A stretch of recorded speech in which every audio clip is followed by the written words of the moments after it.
하네스든 목줄이든 상관없습니다. 둘 다 좋은 줄이고 둘 다 가능하며 저는 영상을 설명하는 과정에서 푸어가 더 좋아하는 목줄로 예시를 들 거예요. 이 점 참고하면서 봐주시면 감사하겠습니다. 먼저 첫 번째, 산책줄이 처음인 어린 강아지라면 이렇게 해보세요. 준비물은 좋아하는 간식과 리드줄입니다. 첫 번째, 리드줄을 연결해서 늘어나기도 하고 줄어들기도 하게 고리를 만들어 주세요. 두 번째, 고리를 최대한 넓게 하고 준비했던 간식을 줄을 통과하여 먹을 수 있게 합니다. 세 번째, 고리를 점점 줄여줍니다. 이때 소심한 아이들은 줄어들면서 멈칫거릴 수 있어요. 잠시 기다려 주시거나 조금 더 큰 크기로 돌아가서 여러 번 반복해 줍니다. 그러면 분명 고리가 줄어들어도 잘 따라와 줄 거예요. 자, 이제 줄을 통과하여 간식을 먹는데 거리낌이 없어졌다면 네 번째, 통과 후 고리를 조여 목에 닿게 한 직후 간식을 줍니다. 목에 살짝 닿아도 좋으니 닿은 직후에 간식을 꼭 챙겨줘야 해요. 이러면서 아이는 산책줄이 몸에 닿아서 놀랄 수 있지만 점점 좋은 방향으로 적응하게 됩니다. 이제 두 번째 방법을 알려드릴 겁니다. 산책줄을 들었을 때 흥분하거나 도망가는 아이들은 집중해주세요. 이 방법은 일주일만 해줘도 효과를 느낄 수 있고 한 달 동안 했을 때 산책 나가면서 차분하게 나갈 수가 있습니다. 준비물은 산책줄 일부와 간식입니다. 먼저 인트로가 있습니다. 무작정 줄을 들고 가면 똑같이 흥분해서 훈련이 어려울 거예요. 그래서 줄의 일부분만 들고 아이 옆에 앉습니다. 그리고 간식을 주는데 줄의 일부분과 같이 줍니다. 줄 사이사이에 있는 간식을 찾아 먹으면서 흥분도가 줄어들 거예요. 이제 차분해졌으면 훈련을 시작해 볼게요. 첫 번째, 코터치. 명령어 터치를 말할 거예요. 줄을 코에 터치시켜 줍니다. 바로 간식을 줍니다. 터치, 코터치, 간식. 터치, 코터치, 간식. 그리고 11번째는 터치. 명령어를 말하고 잠시 멈춰 보세요. 그러면 아이는 간식을 왜 안 줄까 잠시 생각하면서 여러 가지 행동을 취할 텐데 코를 줄에 들이미는 모습을 볼 수 있을 거예요. 이때 즉각적으로 간식을 챙겨주면서 이 행동을 칭찬해주고 강화시켜줍니다. 과정은 똑같지만 코를 줄에 닿는 게 우리가 도와주었느냐 스스로 했느냐가 굉장히 큰 차이예요. 이 과정을 반복해 주시면 이제 아이는 터치라는 명령어에 코를 줄에 터치해야 한다는 걸 배웠습니다. 두 번째, 목 터치. 앞 단계에서 한 가지를 추가할 거예요. 코 터치 직후에 간식을 주는데 손으로 잡아주면서 오물오물 하도록 시간을 끕니다. 이때 반대손으로는 줄을 움직여서 목에 터치해 줍니다. 바로 잡고 있던 간식을 놓아주어 먹게 합니다. 터치, 코 터치, 간식 주는 중에 목 터치, 그리고 간식 급여. 이렇게 10번 반복해 봅니다. 여기서 포인트는 줄이 목에 닿는 시간을 점차 늘려주는 거예요. 세 번째, 버클 채우기. 이제 줄이 목에 닿아도 적응이 되었다면 버클을 채워줄 거예요. 여기서 과정상 변화는 간식을 중간에 주지 않고 버클을 채운 후에 급여하는 걸로 바뀝니다. 터치, 코 터치, 목 터치, 버클 채우기, 간식 급여. 이 과정을 반복해 주세요. 그러면 처음 느끼는 버클이지만 점점 긍정적으로 기억에 남을 거예요. 버클을 채울 때 주의할 점이 있습니다. 털이 끼지 않았는지 확인하기. 버클 소리가 너무 크지 않게 해야 합니다. 1, 2, 3의 과정은 도장 깨기 식으로 합니다. 1번이 충분히 적응이 되었을 때 2번으로 넘어가고 2번이 적응되었을 때 3번으로 넘어갑니다. 나중에는 멀리서 터치라는 소리에 달려와서 코를 들이밀 거예요. 그러면 줄을 채우는데 간식이 없어도 되는 수준까지 될 겁니다. 저는 여기까지 딱 한 달 정도 걸렸습니다. 산책하자. 이제 산책 나갈 때 전쟁하지 않아요. 여러분도 꼭 순서대로 따라해 보셔서 반복해 보세요. 산책이 훨씬 더 즐거워질 거예요. 터치. 자, 준비물입니다.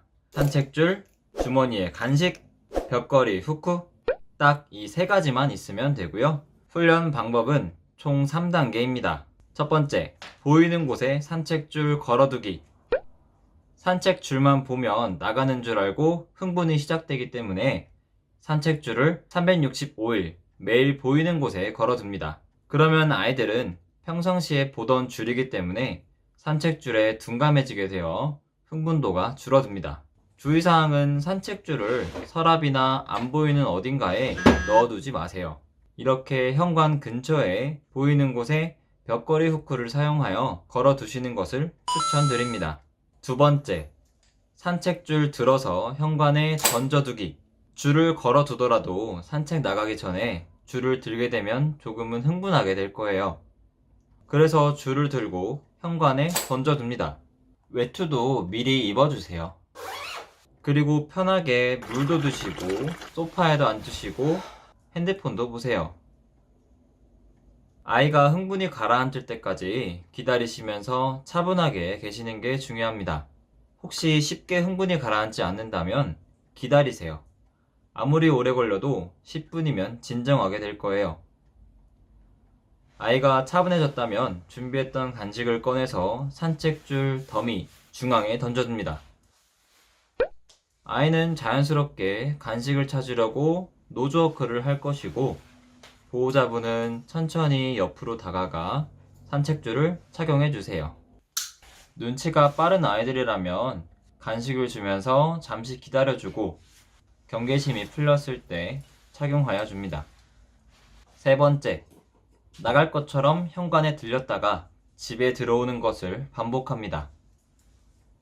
분명 아이는 문을 열고 현관에 왔으니 이제 뛰어나가야 한다고 생각하고 있을 텐데 그것을 깨주는 것입니다. 방에도 들어가고 거실도 둘러보고 이렇게 걷다가 앉아서 쉬다가를 반복하여 줍니다. 차분하게 앉으면 간식도 주세요. 옳지. 물론 처음이라 어색하고 나가려고 하거나 움직이지 않을 수 있습니다. 조금 끌어도 좋으니 몸의 방향을 목적지로 틀어주시면서 허리를 살짝 숙여 아이를 움직일 수 있도록 유도하여 주세요. 이때 중요한 점은 말을 하기보다는 행동으로 확실하게 리드해 주셔야 합니다. 이렇게 5분 정도 집안 곳곳을 탐험하듯이 산책하여 주신 후에 나가시는 겁니다. 현관을 나가서도 앞서 한 것을 응용한다면 잠시 시간을 두었다가 엘리베이터를 누르셔도 좋겠죠. 또 산책 코스를 항상 오른쪽으로 갔다면 왼쪽으로 가셔도 좋습니다. 이처럼 고정적인 산책 패턴을 끊어주시는 것만으로도 충분히 흥분을 가라앉혀 주시는데 도움이 됩니다. 주의하셔야 할 점은 꾸준히 반복하셔야 합니다. 수십, 수백 번의 산책을 통해 만들어진 행동이 한두 번 만에 바뀌기는 힘들겠죠. 일주일만 해줘도 조금씩 효과가 나타날 거예요. 얼음땡 놀이라고도 부르는데요. 산책 시 천천히 걷기, 횡단보도 정지, 위험한 대상으로부터 회피하기 등 다양하게 활용할 수 있는 훈련입니다. 준비물은 반려견이 가장 좋아하는 간식, 산책줄입니다. 우선 실내 산책을 통해 연습하시고 나가시는 것이 좋습니다.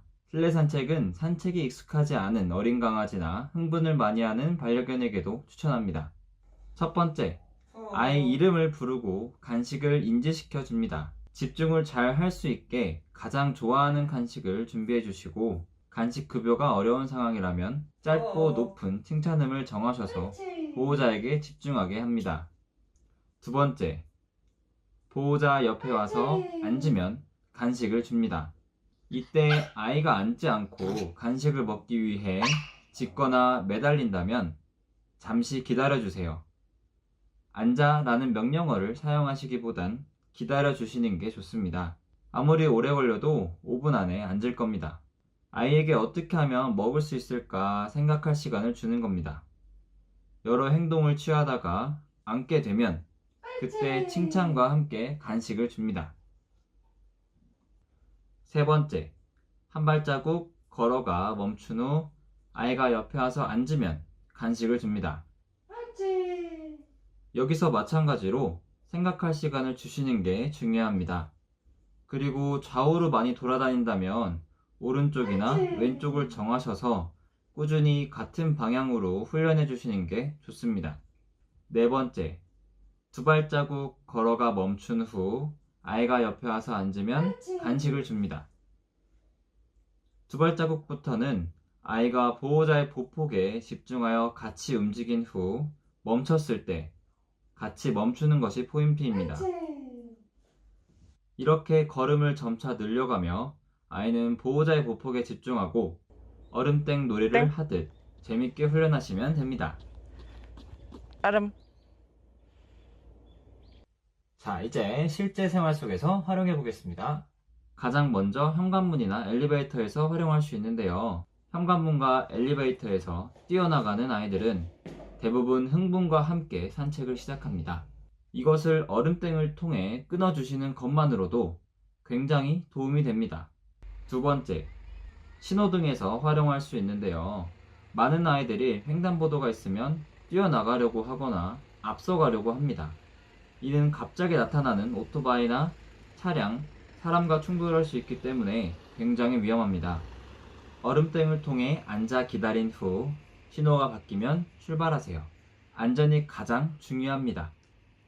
또한 무서워하는 대상으로부터 회피할 수 있습니다. 앞에 무서워하는 대상이 나타나면 방향을 바꾸기도 하고 안아서 시선을 차단하기도 합니다. 하지만 얼음땡 놀이를 하면서 그냥 지나가는 방법도 시도해 보시길 추천드립니다.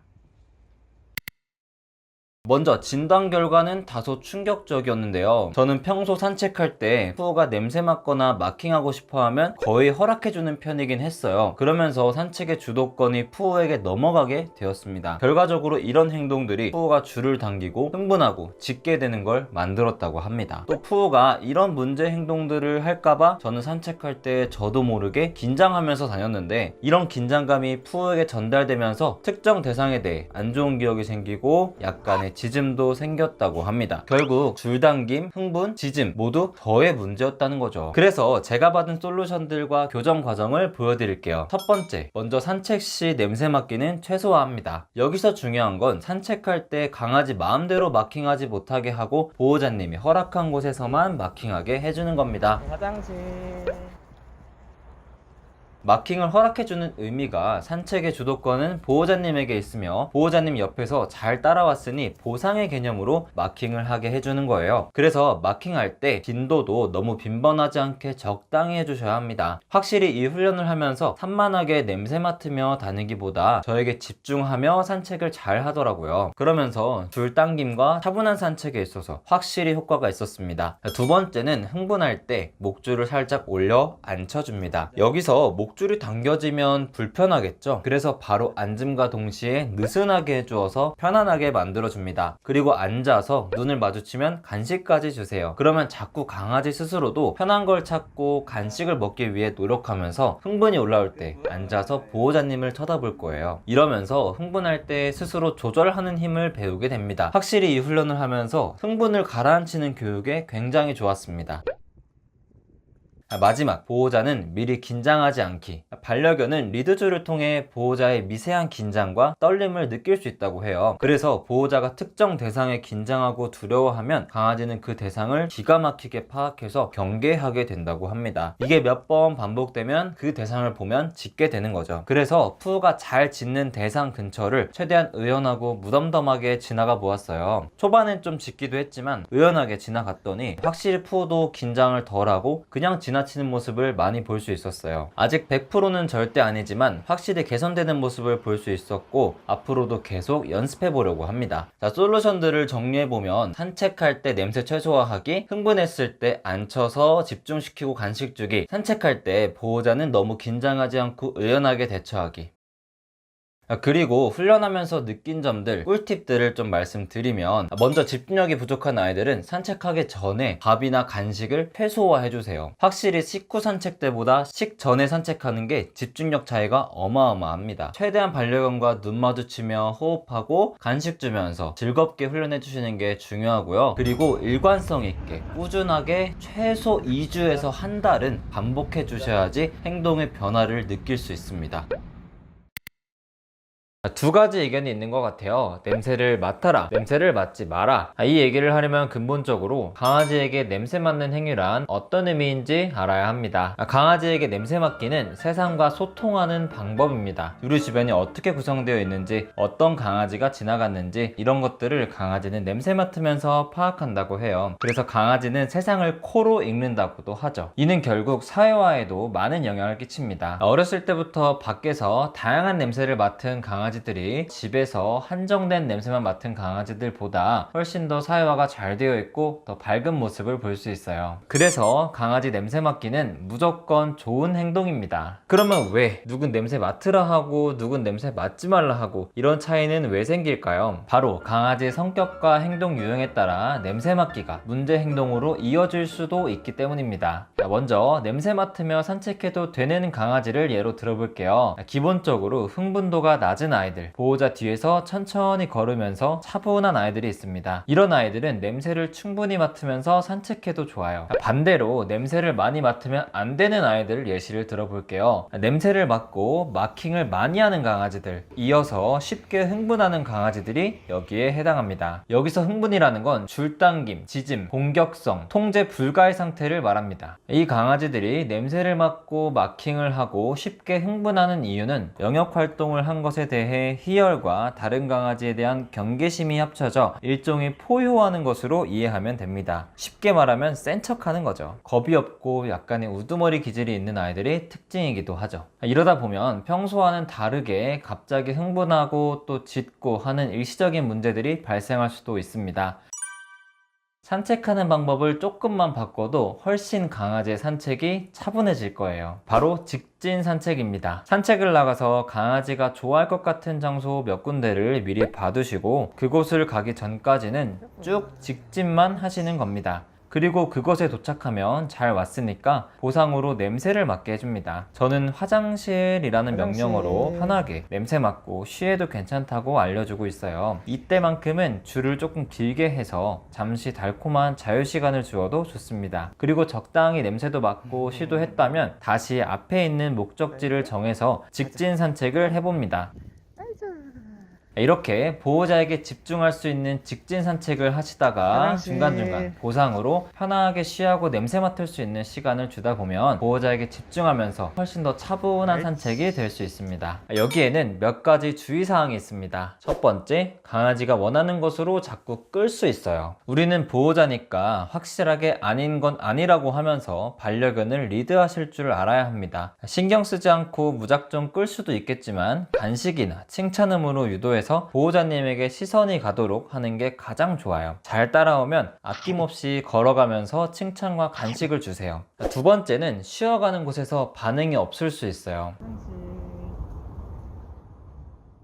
그러면 그냥 다시 산책을 하면서 앞으로 가세요. 다음에 또 쉬어가면서 냄새 맡게 해주면 됩니다. 이건 성공과 실패의 개념이 아니고 냄새 맡으면 좋고 아니면 말고 라는 정도로 생각하시는 게 좋습니다. 세 번째, 반려견에게 조금 미안할 수 있어요. 왠지 밖에서는 좀 자유롭게 뛰어다니고 하고 싶은 대로 냅두고 싶은 마음이 있죠. 그래서 직진 산책이 처음에는 엄청 재미없어 보이고 강아지한테 미안한 마음이 들 수 있습니다. 하지만 보호자님이 딱 2주만 꾸준하게 일관적으로 직진 산책을 하시다 보면 강아지가 예전보다 훨씬 더 산책을 즐겨하고 보호자님과 호흡을 맞추려고 같이 춤추듯이 산책하는 모습을 볼 수 있을 거예요. 마지막으로 이 산책은 하루에 최소 1에서 2회 정도 산책을 하신다는 조건 하에 가능한 산책 방법이에요. 일주일에 한두 번 산책하는 강아지에게 차분한 산책을 바라는 건 조금 욕심이지 않을까 싶습니다. 짧게라도 좋으니 하루에 한두 번은 꼭 나가주시는 게 가장 좋아요.